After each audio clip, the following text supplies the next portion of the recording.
자, 이제 16과 마소라 본문과 마소라에 대해서 공부를 하도록 하겠습니다.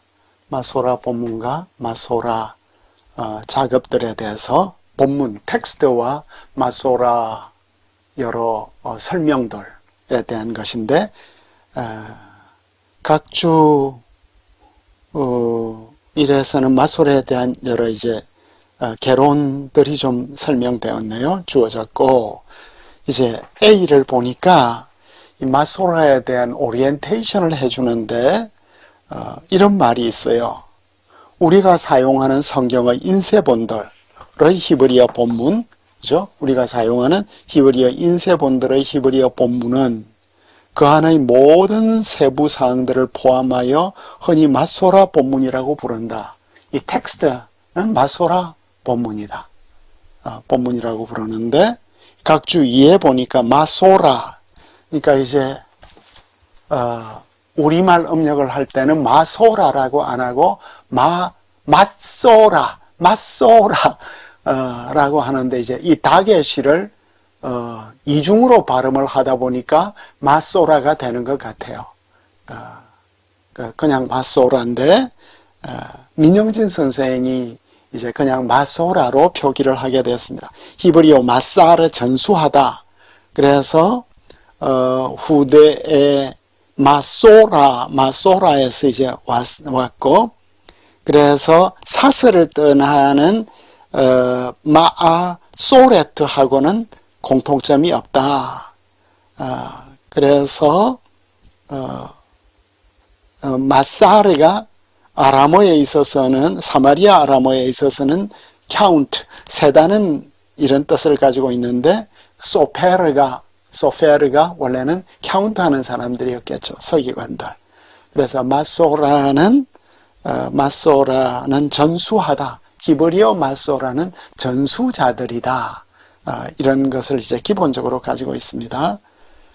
그런데 여기에서 이런 말이 있어요.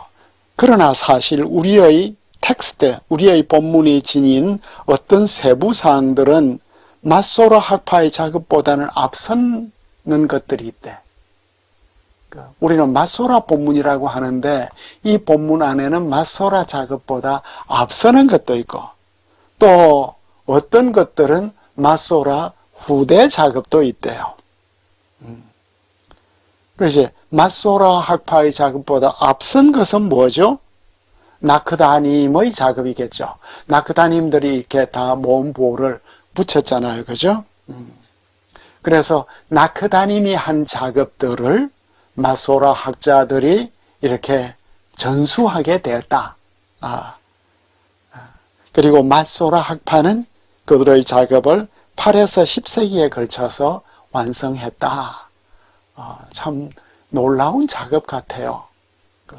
원래 모음도 없는 것들에 모음을 붙인 것들을, 나크다님들이 붙인 것들을 다 확인해서 이렇게 텍스트를 표준화시켰으니까 참 놀랍지 않습니까? 그래서 이제 그들이 사용하는 공인 본문, 그럼 텍세투스, 리셉투스 혹은 리캡투스를 어떻게 번역을 할 것이냐. 그러니까 전수된 본문이라는 말이에요. 라틴어로는 텍세투스, 리셉투스가 전수된 본문인데, 이건 이제 공인 본문으로 우리는 번역을 하게 됐습니다. 이 작업은 일반적으로 벤 아쉐르의 작업으로서 경쟁 관계에 있던 벤 납달리의 것보다 더 선호되었다. 나중에 이제 우리가 벤 아쉐르 텍스트는 또 어떤 것인지 한번 같이 공부를 해보도록 합시다. 그래서 마소라 작업에서 제일 중요한 게 뭐냐? 본문을 구분했다. 문법적 관점에서 볼 때 가장 중요한 것은 절 구분이죠. 파수킴, 그죠? 페수킴, 절들이라는 말이에요. 유대인들은 기독교인들이 불가타 성경에서 도입한 장 구분을 13세기에 수용했대요. 그러니까 그 13세기 이전에는 유대인은 유대인 전통대로 벤 아쉐르나 벤 납달리나 유대인 전통대로 절 구분을 하고 있다가, 이제 13세기에 와서 라틴 불가타에서 이제 절 구분이 되다 보니까 이제 이것을 따라갔는데, 사실 여러분 이 우리말 이 요즘 성경의, 우리가 가지고 있는 성경의 절 구분들을 보면 왜 어떤 것은 이렇게 길고 어떤 것은 이렇게 짧을까? 이 절 구분이 정말 정확하게 된 것인가에 대해서 의문을 가지는 때가 적지 않게 있을 것입니다. 어쨌든 이 절 구분은 주후 13세기에 기독교에서 만든 것을 유대교도 이제 수용을 하게 되었다. 그렇지만 이제 히브리 대학에서 나오는 성경편 아쉐르 텍스트를 기반으로 한 성경의 절 구분은 또 우리가 가진 것하고 이제 또 다르게 나타나는 것도 있습니다. 그래서 장을 이제 드디어 만들었잖아요. 장절. 그 성경은 우리에게 참 우리가 사용하기 쉬운 이유가 모든 게 장절로 되어 있잖아요. 그 동양 문화는 장절로 안 된 거예요. 그래서 이제 이름을 따라서, 제자의 이름을 따라서 이제 하니까 이게 참 본문을 찾아서 검색하는 것이, 우리는 장절로 딱 바로 때리면 본문으로 들어가잖아요. 그러니까 현재 우리가 가지고 있는 이 성경은 긴 전통을 통해서 사람들이 사용하기 쉽게 만드는 것이다. 그래서 랍비 나탄이 이 체계를 1440년경에 거의 용어 색인집에 처음 사용했다고 하네요. 페렉라는 페렉 혹은 카피툴리, 캐피터 카피툴리, 이건 이제 음력한 거죠. 히브리어로는 페렉이고. 그래서 이제 특별히 오경은 회당 예배에서 굉장히 중요하잖아요. 회당에서는 오경을 낭송을 하잖아요. 이것을 54개의 단락, 파라샤로 이제 구별을 하게 되었습니다. 그래서 이제 이 단락이 열릴 때 베투하, 단락이 끝날 때 세투마, 이렇게 이제 제시되어 있는 것을 볼 수가 있고, 여기서 이제 주요 단락들을 베투하들로 이제 뜻하는 페가 나타나는데, 세투마는 세세세가 나타나는데, 제가 BHS를 뒤져 보니까 이 페 세 개가 안 나와요.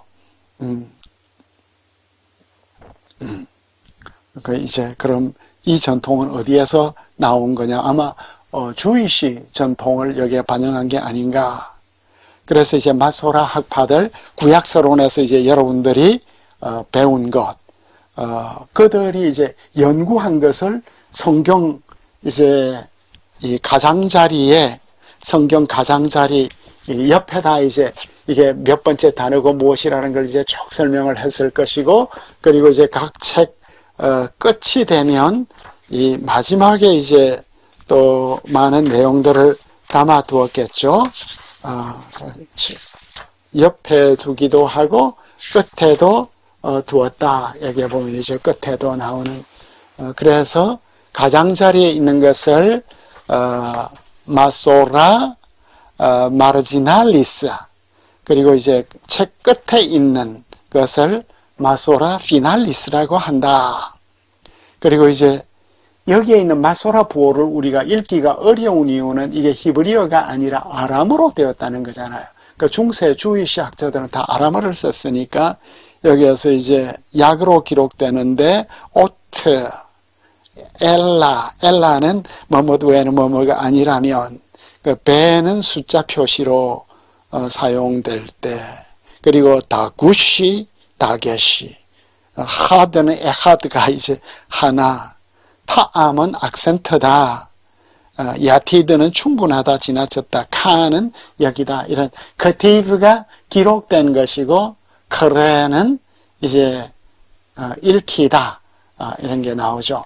그래서 많은 부호들을 이 책에서는 이제 자세하게 설명을 하고, 여기에서 특별히 말레는 가득 찼다는 뜻인데 완전 철자법이다. 그리고 이제 미크라는 성경을 이제 가리키죠. 테바는 단어를 뜻하고, 그래서 이제 이 섹션으로 가니까 제일 중요한 크레커티브. 그래. 이제 가장 중요한 마소라 주들, 마소라 주들로서 이제 크레는 아람의 수동 분사형으로서 읽혀졌다. 혹은 읽혀져야 한다. 그래서 마소라 학자들에 의하면 읽혀져야만 하는 독법이거나 현재 통용되고 있는 독법. 크레가 must be read. 이렇게 읽어져야만 된다. 혹은 지금 이렇게 읽혀지고 있다. 커티브는 기록된이라는 뜻을 나타내는데 자음 본문에 나타나는 독법이에요. 크레는 단어 위에 작은 동그라미, 크레는 작은 동그라미로 표시되고 그 동그라미는 읽혀져야 할 본문들이 표시된 난회줄을 가리켜. 그러니까 동그라미를 보면은 난회줄을 보라. 그리고 이제 크레의 모음은 본문 안에 있고 크레 본문 안에 넣었대. 커티브는 본문의 자음들로만 표시되는 반면 모음들은 표시되어 있지 않다. 그래서 문맥에 따라서 이제 재구성이 되어야 한다. 예를 들어서 이제 룻기 3장 12절에 보니까 여기에 임이라는 불변사가 하나 들어가 있는데 룻기 3장 12절에 룻기가 참 아름다운 이야기지만 히브리어는 정말 까다로워요. 룻기 3장 12절에 룻기 3장 12절에 보니까 베아타 키 암남 키임 고엘 아노히가 나오거든. 키임. 여기서 임은 키 고엘 아노히. 지금 이제 보아스가 하는 말이에요.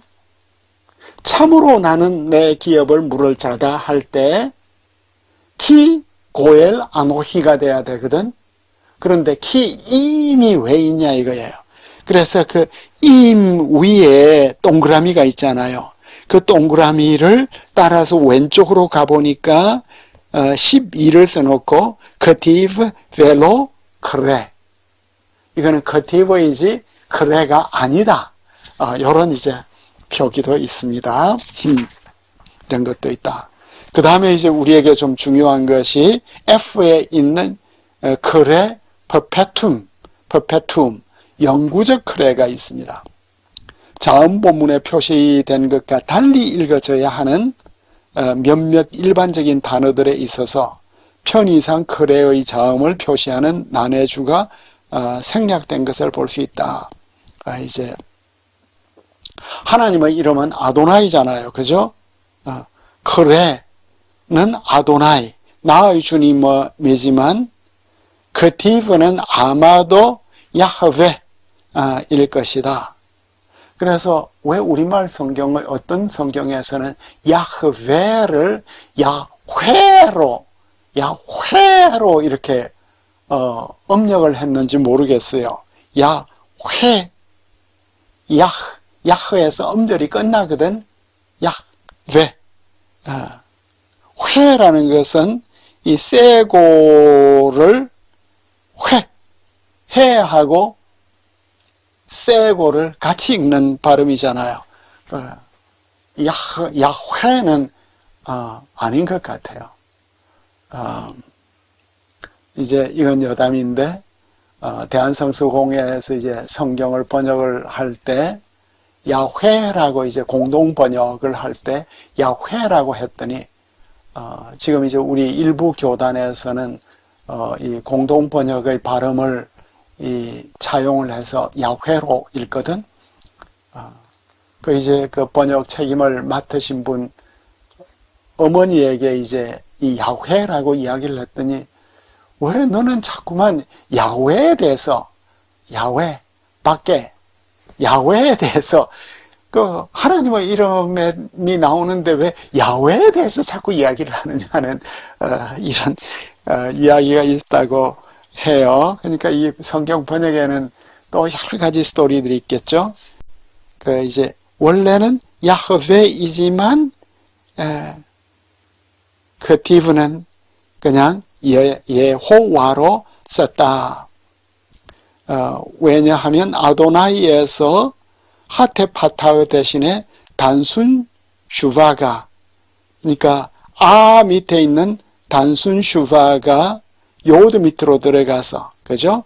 요드 밑에 들어갈 때는 하테파타가 사라지고 슈바가 되니까 아도나이 발음을 여호와 할 때 슈바하고, 그죠? 카메츠에 집어넣었다. 그래서 크레는 엘로힘이다. 그 다음에 이제 이런 것들이 있고, 오경에서 3인칭 여성 단수 인칭 대명사는 히로 나오네요. 크레는 히고 크티브는 후로 되어 있는 오경에 나오는 것들. 그리고 이제 예루샬라임 4번에 보니까 크레는 아마도 예루샬라임인데 크티브는 예루샬렘. 그러니까 예루살렘은 크티브를 이렇게 음력한, 원래는 예루샬라임이었을 것이다. 이사갈에 대한 거. 그 다음에 이제 혼합된 읽기가 이제 이런 게 재밌죠. 이사야 7장 6절에 보면 이라도프가 나오는데 여기에는 라가 좀 이상하잖아요. 칼형은 이르도프고 피엘형은 예라데프인데, 그죠? 칼형과 피엘형이 여기에 둘 다 들어와서 읽도록 된 이런 것도 있다. 그리고 이제 H에 가니까 마소라 본문에 나타난 사소한 특징들의 의미가 항상 분명한 것은 아니다. 그래서 후대 편집자들은 이런 것들을 좀 무시하기도 했다. 어떤 자음들 위에는 외부 점들이 있고, 이런 이제 위에 우바네 카 할 때 여기에 외부점이 하나 있죠. 두 번째 요드 위에. 이런 것들은 이제 그 글자들을 생략하라. 큰 글자도 있고 또 이제 들린 글자도 있고, 예를 들어서 이제 들린 글자 가운데 제일 재미있는 것이 시편 80편 14절에 보면 아인이, 시편 80편 4절에 보면 아인이 이렇게 이 단어 위에 들려 있어요. 왜 이제 그러냐 하면 이게 시편의 중앙이다 하는 걸 이제 표기하는, 그리고 이유를 알 수 없지만 특이하게 기록된 몇몇 글자들도 있다. 우리가 이제 이 마소라 학파들의 전수한 모든 것들을 다 알기는 어렵다 하는 걸 이제 알 수 있겠습니다. 16과를 마치겠습니다.